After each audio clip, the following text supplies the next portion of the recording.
Welcome to Mythos AI, your source for Cliff's Notes on complex subjects. Join Anna and Phil for yet another engaging conversation. Welcome. You've provided us with a lot on Tom Homan.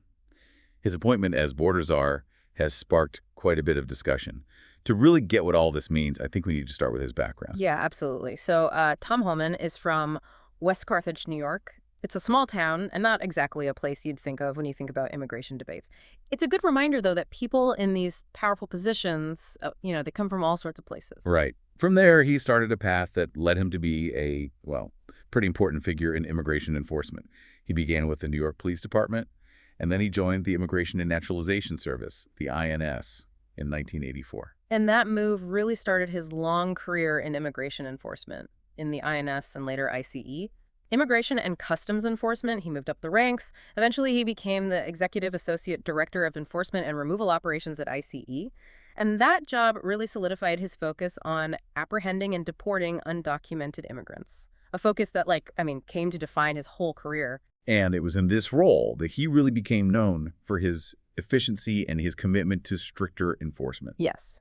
But it's important to understand that Homan's approach, it's not just about advocating for stricter policies. He's very focused on the mechanisms of enforcement, like the how of immigration control. And that emphasis on the details and efficiency, that's what makes him different from a lot of other people who share similar views on immigration. I see. And that probably helped him get appointed as acting director of ICE under the Trump administration back in 2017. Right. That appointment really lined up with the administration's goal of cracking down on illegal immigration.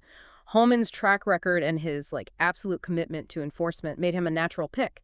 He became a major figure in putting the administration's immigration agenda into action. He spearheaded expanding ICE's enforcement powers, and he took a really firm stance against sanctuary cities. His time as director was marked by these large-scale raids targeting undocumented immigrants, a clear sign of his commitment to that stricter enforcement. And of course, we can't talk about Homan's time as IC director without talking about the zero tolerance policy in 2018. Yeah. That policy, it said they had to prosecute every adult who crossed the border illegally. And that led to thousands of children being separated from their parents. Those images of those children in detention centers, it caused outrage and condemnation all over the world. But Homan defended the policy, even with all the criticism. He said it was necessary to deter illegal immigration and enforce the law. His continued support for this policy, even with a humanitarian cost. It shows you something really important about his core belief. He believes that, totally uncompromising enforcement is the only way to deal with illegal immigration. Right. So that brings us to his policy positions in general, Mm-hmm. which, have stayed pretty consistent throughout his career. Yes. Homan has always been vocal about expanding border security, including building the border wall. He's completely against sanctuary cities. He says they make law enforcement harder and make the public less safe. Plus, he believes in harsher penalties for people who come back to the country after being deported. All these positions together, they show that he thinks past administrations were too lenient on immigration enforcement, and he thinks that's led to a situation that's out of control. And this unwavering stance has, obviously led to a lot of controversy over his career, the family separation policy in particular. There was huge backlash. A lot of people accused him of focusing on enforcement and forgetting about basic human compassion. Yeah. His criticism of sanctuary cities has also faced legal and political pushback. Sanctuary cities are, places that limit how much they work with federal immigration enforcement. Critics say these cities are just trying to protect vulnerable people, and that Homan's trying to punish them is overstepping his power. And some people accuse him of just grandstanding, of using really inflammatory rhetoric that makes the whole immigration debate, which is already heated, even worse. They say he mixes up law enforcement and political posturing, that he's using his position to push a specific agenda instead of just upholding the law. Yeah. And now we have this new thing, his appointment as border czar in 2024. This new job gives him so much power over every part of border security. It's not just the southern border anymore, it's the northern border too, and maritime and aviation security. This expansion of his power, it's a big deal. It shows the current administration is serious about their immigration agenda. Okay, so one of the first things he did in this new role was to increase the focus on sanctuary cities. He said they're going to cut federal funding to states and cities that don't work with the administration's immigration enforcement. Like he specifically targeted funding for public transit in places like San Francisco. He says that by making it harder for people to get around, it'll discourage illegal immigration. Wow. This is a clear move to pressure those local governments to get in line with the federal immigration policies. He's basically saying, do what I want or you don't get money for things you need, like transportation, healthcare, and education. This is going to make things worse between federal and local authorities. This could end up in court battles over who has the power to do what. And what if these cities, these sanctuary cities, say no to the federal government? What if they don't comply with these directives? Well, Homan has said that the federal government will just go ahead and do things on their own. Basically, they'll ignore the local law enforcement. So that means federal immigration agents will be working in these cities, but without any help from the local police. And that could lead to even more tension and confrontation. That seems risky, right? Like it could really hurt the relationship between federal and local law enforcement. It's a big gamble for sure. It'll probably face legal challenges from the cities and states who see it as the federal government overstepping its boundaries. But it shows that Homan is willing to use whatever he can to get what he wants. He doesn't shy away from confrontation. And he seems really set on changing how immigration enforcement works in the U.S.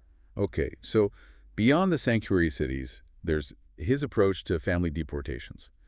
That's also raised a lot of concerns.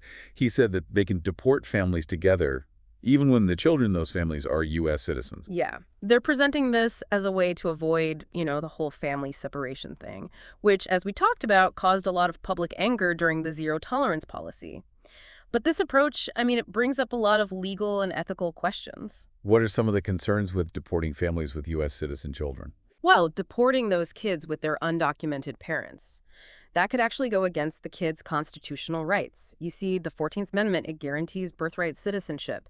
Anyone born in the U.S. is a citizen. It doesn't matter what their parents' immigration status is. So deporting these kids could be seen as denying them their right to live in the United States. And that could lead to some pretty complex legal challenges. So how has the public reacted to all of this, to Homan's appointment and these policies? Well, as you might guess, it's been very divided. It's split right down political lines. Conservative groups have mostly praised his appointment. They point to his experience and his, tough stance on immigration. They think he's the right guy to handle what they see as a problem at the border and to get things back in order. So they support him because they think stricter enforcement is the best way to stop illegal immigration and protect national security. Exactly. They see Homan's history and his strong way of talking about these issues, and they think that aligns with their goals of reducing illegal immigration and making border security stronger. And I'm guessing the other side feels very differently. What about immigrant rights groups and civil liberties advocates? They've expressed a lot of concern about Homan's appointment. They see it as a dangerous step. Like, things are already harsh, and this is making them even worse. Especially given his history with the family separation policy, they're worried that he'll have more power and that'll lead to more human rights abuses, especially for vulnerable people like asylum seekers. So their concerns are about more detentions, more deportations, and maybe even less protection of immigrants' rights during legal processes. Right. They're saying that Homan's way of doing things puts enforcement first, even before compassion and due process. And they think that could lead to the violation of immigrants' rights. They're also worried about the long-term impact on immigrant communities. They say these policies create a climate of fear and distrust, which makes it harder for immigrants to integrate into society and to get access to essential services. The sources we've looked at also talk about potential damage to America's reputation around the world. Yeah, the world is watching how the United States deals with immigration. And Homan's appointment sends a specific message. Critics say that focusing even more on hardline enforcement tactics could alienate our allies. And it could make America look bad on the world stage in terms of morality. It reinforces this idea of America putting security above humanitarian concerns. Right, and that could damage relationships with other countries, and it might make it harder to work together on global issues. And going back to the U.S. itself, it seems like Homan's approach could lead to more legal battles, especially with sanctuary cities fighting back against what they see as federal overreach. Oh, I think that's almost guaranteed. Sanctuary cities have already shown they're willing to take the federal government to court over immigration policies, and Homan's aggressive tactics are going to make them even more likely to resist. So this could turn into a long legal fight. Yeah, it could go on for years, and it could make the debate even more divided. It could also set legal precedents that affect other areas of law and policy. All of this makes Tom Homan a really key figure in how U.S. immigration policy is changing. He's got people who strongly support him and people who are very much against him. And his career really shows how divided the country is on this issue. And this new position as border czar, well, it tells us these controversies aren't going away anytime soon.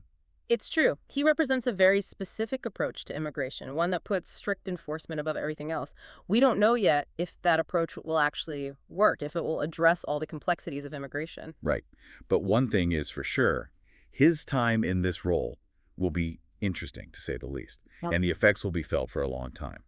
Okay, so we've been focusing a lot on Homan himself, but the material you gave us also gives a look at the bigger political picture around immigration. Yeah, it's a deeply divided landscape. People on both sides have very strong opinions. Homan's appointment just makes those divisions even deeper. It gets people even more entrenched in their opposing viewpoints. It really reflects the current political climate, where immigration is often used as a way to get support and to make the other side look bad. So in that divided environment, Homan represents a specific way of thinking. Yeah.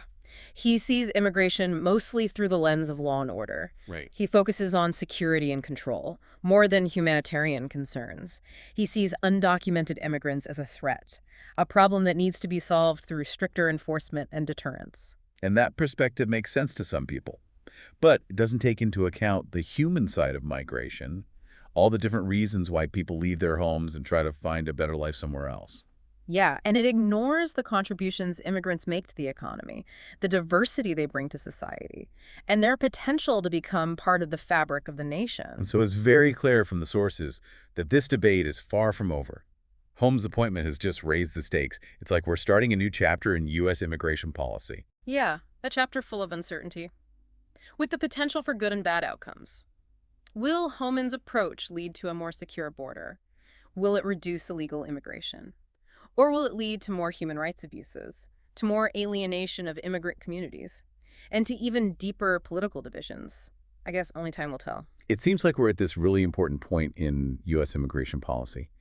And Holman's approach, well, it represents one specific idea of what the future could look like.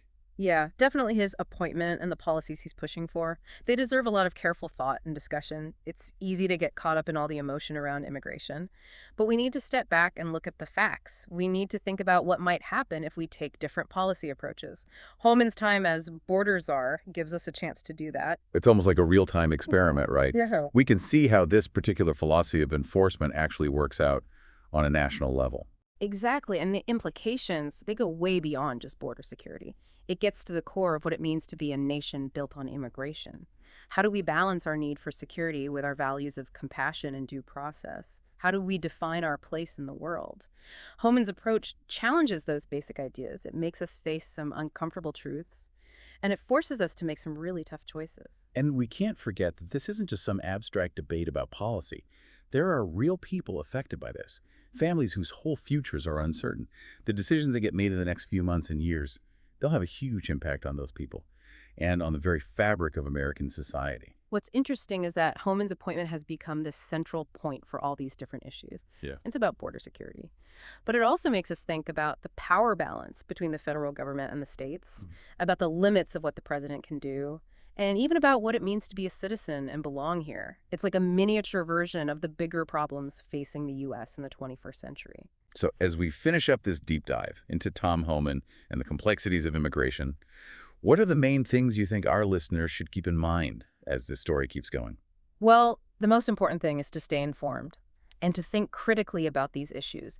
Don't just take the easy answers and slogans at face value. Look deeper. Explore the details and try to see things from everyone's perspective. This isn't just about politics, this is about people, and it deserves our full attention.